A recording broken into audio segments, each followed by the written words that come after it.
Binigyan ng ombudsman ng 10 araw si Vice President Sara Duterte para sagutin ang reklamong isinampa ng Kamara. Pati sa ilan niyang tauhan sa Office of the Vice President at Department of Education nung siya'y kalihim pa. Kaugnay ito sa paggamit ng confidential funds. May unang balita si Joseph Morong. Pinasasagot ng Ombudsman si Vice President Sara Duterte at ilan itong tauhan sa Department of Education at Office of the Vice President tungkol sa inihaing reklamo ng House of Representatives kaugnay ng umano'y maanomalyang paggamit ng confidential funds. Sa order na inisyu ngayon at eksesibong ipinakita sa GMA Integrated News, inatasan ng Ombudsman si Duterte na magbigay ng kanyang kontrasalaysay sa loob ng 10 araw.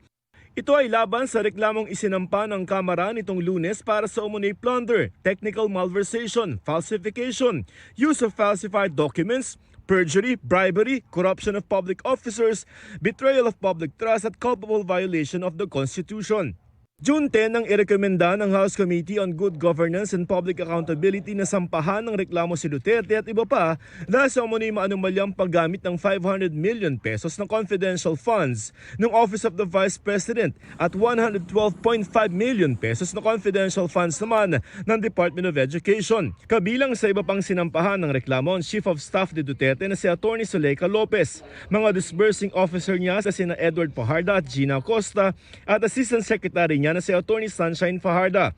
Sabit din sa reklamo sina Colonel Raymond Dan Chica, Commander ng Vice Presidential Security and Protection Group at Lieutenant Colonel Dennis Nolasco. Ayon sa Ombudsman, kung hindi makakapagsumite ng kanilang counter-affidavit ang mga respondent, ay itinuturing na itong waiver nila at itutuloy na ang preliminary investigation sa reklamo. Sinusubukan namin kunan ng pahayag ang kampo ni VP Sara at ng iba pang mga respondent. Ito ang unang balita, Joseph Morong para sa GMA Integrated News. Igan, mauna ka sa mga balita, mag-subscribe na sa GMA Integrated News sa YouTube para sa iba't ibang ulat sa ating bansa.